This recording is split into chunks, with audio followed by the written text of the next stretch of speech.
Hello friends, पिछले video में हमने बात किया था कुछ प्रसिद्ध हस्तियों के बारे में और उनको क्या उपनाम में कहा जाता है, उनको कौन सी उपाधि दी गई थी, इनके बारे में हम लोगों ने चर्चा किए थे। आज उसी के नेक्स्ट पार्ट में आज कुछ और प्रमुख हस्तियां हैं जिनको क्या कहा जाता है, उनका उपनाम क्या है, इस चीज़ के बारे में बात करेंगे और समझेंगे। जो चैनल में नए आए हैं वो पिछले वीडियो को जा करके देख सकते हैं। आज नेक्स्ट वीडियो में हम लोग और कुछ इम्पोर्टेंट जो है एग्जाम के दृष्टिकोण से इनको देखेंगे और समझेंगे। तो चलिए देखते हैं। भारत कोकिला, तो यह उपनाम है या पदवी है। भारत कोकिला किसे कहा जाता है, तो यह इसका उत्तर होगा सरोजिनी नायडू। तो भारत कोकिला सरोजिनी नायडू को कहा जाता है। दोस्तों, इनके बारे में थोड़ी सी जानकारी है, उनको भी मैं बता देता हूँ। सरोजिनी नायडू का जन्म हैदराबाद में हुआ था और ये भारत के स्वतंत्रता संग्राम में बढ़ चढ़ करके हिस्सा लिए थे और फिर बाद में स्वतंत्र भारत की प्रथम महिला राज्यपाल भी बनी थी और ये उत्तर प्रदेश राज्य की राज्यपाल बनी थी। तो सरोजिनी नायडू को भारत कोकिला कहा जाता है और ये स्वतंत्र भारत की प्रथम महिला राज्यपाल उत्तर प्रदेश राज्य की बनी थी। तो यहाँ पर अगर क्वेश्चन पूछा भी जाता है भारत कोकिला किसे कहा जाता है या तो फिर सरोजिनी नायडू को क्या कहा जाता है, तो ऑप्शन के हिसाब से या क्वेश्चन के हिसाब से आप लोग आसानी से बना सकते हैं। आगे है स्वर कोकिला।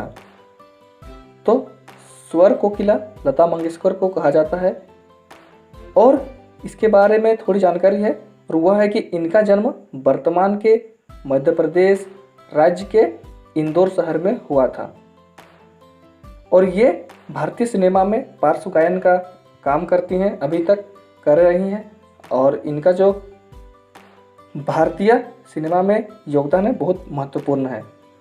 इन्हें बाद में भारत रत्न भी मिला हुआ है, तो इन्हें भारत रत्न भी दिया गया है। लता मंगेशकर को स्वर कोकिला या राष्ट्र की आवाज़ या स्वर साम्राज्ञी इस प्रकार के नामों से भी इनको जाना जाता है, तो इन्हें अच्छे से ध्यान रखने की ज़रूरत है। निर्मल हृदय, तो निर्मल हृदय किन्हें कहा जाता है या कौन है, निम्न में से कौन है, ऐसे क्वेश्चन बनता है तो इसका उत्तर है मदर टेरेसा। तो निर्मल हृदय मदर टेरेसा को कहा जाता है। मदर टेरेसा का जन्म अल्बानिया में हुआ था और ये रोमन कैथोलिक नन थी। इन्होंने स्वेच्छा से भारतीय नागरिकता अपना लिए थे। तो ये अल्बानिया में इनका जन्म हुआ था और ये रोमन कैथोलिक की नन थी, लेकिन इन्होंने स्वेच्छा से भारतीय नागरिकता को अपना लिए थे, भारतीय नागरिकता ले ली थी और कोलकाता में इन्होंने मिशनरीज ऑफ चैरिटी नामक संस्था की स्थापना की थी, जहाँ पर गरीब और अनाथ बच्चों के साथ साथ बीमार लोगों की भी सेवा और मदद किया जाता है। इन्हें भारत का सर्वोच्च नागरिक सम्मान भारत रत्न भी प्रदान किया गया बाद में और नोबेल पुरस्कार भी इन्हें शांति के क्षेत्र में मिला, शांति के क्षेत्र में दिया गया। तो यहाँ पर यह बहुत ज़्यादा इम्पोर्टेंट है कि निर्मल हृदय मदर टेरेसा को कहा जाता है, जिनका जन्म अल्बानिया में हुआ था और बाद में इन्होंने कोलकाता में मिशनरीज ऑफ चैरिटी की स्थापना की थी। इन्हें भारत रत्न का पुरस्कार भी मिला और नोबेल शांति पुरस्कार के क्षेत्र में इन्हें नोबेल पुरस्कार भी मिला। माता बसंत, माता बसंत एनी बेसेंट को कहा जाता है या एनी बेसेंट का उपनाम है माता बसंत। तो यहाँ पर इस चीज़ को भी देखना, थोड़ा सा ध्यान रखना है। ये एक ब्रिटिश थी और ये महिला अधिकार के प्रणेता थे, लेखिका भी थी। भारत के स्वतंत्रता संग्राम में इनका भी योगदान रहा और ख़ास बात यह है कि बनारस हिंदू विश्वविद्यालय के स्थापना में इनका भी योगदान था।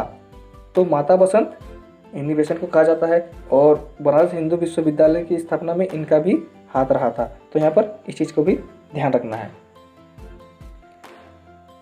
भारतीय पुनर्जागरण के प्रभात नक्षत्र या भारतीय पुनर्जागरण का अग्रदूत या फिर आधुनिक भारत का जनक, यह जो उपनाम है या जो पदवी है यह किन्हें प्राप्त है या किसे कहा जाता है, तो इसका उत्तर है राजा राम मोहन राय। तो दोस्तों, राजा राम मोहन राय को आधुनिक भारत का जनक, भारतीय पुनर्जागरण का प्रभात नक्षत्र या फिर भारतीय पुनर्जागरण का अग्रदूत राजा राममोहन राय को ही कहा जाता है। दोस्तों, राजा राममोहन राय के बारे में एग्जामों में क्वेश्चन बनता है, हमेशा कुछ ना कुछ इससे रिलेटेड एग्जाम में पूछा ही जाता है। इन्होंने ब्रह्म समाज का स्थापना किया था। यहाँ से भी क्वेश्चन बनता है कि ब्रह्म समाज का स्थापना किसने किया था, तो इसका उत्तर हो जाएगा राजा राममोहन राय ने।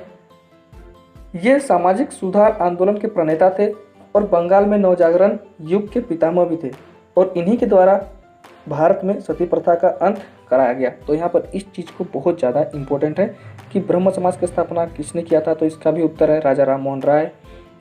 सती प्रथा का अंत किसके द्वारा किया गया, या फिर यहाँ पर कुछ क्वेश्चन बनता है, तो इसका भी उत्तर हो जाएगा राजा राममोहन राय है। बिहार विभूति, तो बिहार विभूति जो उपनाम है वह अनुग्रह नारायण सिंह का है, या अनुग्रह नारायण सिंह को बिहार विभूति के नाम से जाना जाता है। ये जो अनुग्रह नारायण सिंह थे वह भारतीय राजनेता थे जो बिहार के पहले उप मुख्यमंत्री सह वित्त मंत्री भी बने और इनके कार्यकाल के समय में बिहार में उद्योग धंधा का बहुत ज़्यादा मात्रा में जाल बिछा और इन्होंने 13 वर्षों तक बिहार की सेवा की। तो दोस्तों, बिहार विभूति अनुग्रह नारायण सिंह को कहा जाता है और ये बिहार के पहले उप मुख्यमंत्री सह वित्त मंत्री बने थे और इन्हीं के समय में बिहार में उद्योग धंधा का जाल बिछा था। महामना, तो महामना की जो उपाधि मिली है वह मदन मोहन मालवीय जी को मिला है। तो मदन मोहन मालवीय को महामना कहा जाता है। काशी हिंदू विश्वविद्यालय के प्रणेता थे और साथ ही इस युग के ये आदर्श पुरुष भी थे। तो दोस्तों, काशी हिंदू विश्वविद्यालय के स्थापना करने में इनका बहुत ज़्यादा योगदान था। तो यहाँ पर मदन मोहन मालवीय जी को महामना कहा जाता है। राजाजी, राजाजी चक्रवर्ती राजगोपालाचारी को कहा जाता है। तो यहाँ पर राजाजी की उपाधि मिली है चक्रवर्ती राजगोपालाचारी को और ये भारत के राजनीतिज्ञ थे, साथ ही साथ ये स्वतंत्रता सेनानी भी थी और वकील के साथ साथ लेखक भी थे। इन्हें स्वतंत्र भारत के प्रथम तथा अंतिम भारतीय गवर्नर जनरल के रूप में जाना जाता है। तो यहाँ पर बहुत ज़्यादा इम्पोर्टेंट है यहाँ पर कि स्वतंत्र भारत के प्रथम तथा अंतिम भारतीय गवर्नर जनरल चक्रवर्ती राजगोपालाचारी जी को कहा जाता है। यहाँ पर हमेशा क्वेश्चन बनता है कि भारत का अंतिम भारतीय गवर्नर जनरल कौन था, तो यहाँ पर इस चीज़ को भी ध्यान रखना है। बाबूजी, तो बाबूजी की उपाधि जगजीवन राम जी को मिला है। तो जगजीवन राम को बाबूजी की उपाधि मिली है या बाबूजी जगजीवन राम को कहा जाता है। जगजीवन राम का जन्म बिहार राज्य में हुआ था और ये एक भारतीय राजनीतिक तथा भारत के प्रथम दलित उप प्रधानमंत्री बने। तो दोस्तों, जगजीवन राम भारत के प्रथम दलित उप प्रधानमंत्री भी बने थे। तो यहाँ पर इस चीज़ को भी ध्यान रखना है। तो बाबूजी जगजीवन राम को कहा जाता है।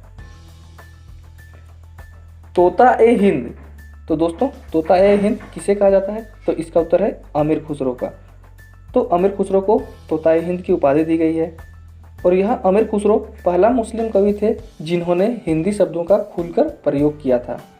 तो अमीर खुसरो जो थे उन्होंने हिंदी शब्दों का खुलकर प्रयोग किया था और ये बाद में सूफी हजरत निजामुद्दीन औलिया के शिष्य भी बने थे।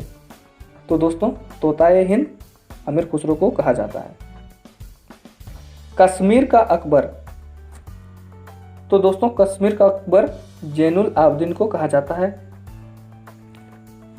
और कश्मीर में इन्हें जो कश्मीरी हिंदुओं हैं और कश्मीरी मुसलमान लोग हैं वे इज्जत से इन्हें बड़े शाह या महान शाह कहते हैं। तो दोस्तों, यहाँ पर यह थी कुछ प्रसिद्ध हस्तियों के बारे में जानकारी, उसके उपनाम, पदवी। आगे भी हम लोग नेक्स्ट वीडियो में ऐसे ही कुछ और महान व्यक्तियों के उपनाम हैं उनको भी देखेंगे और समझेंगे।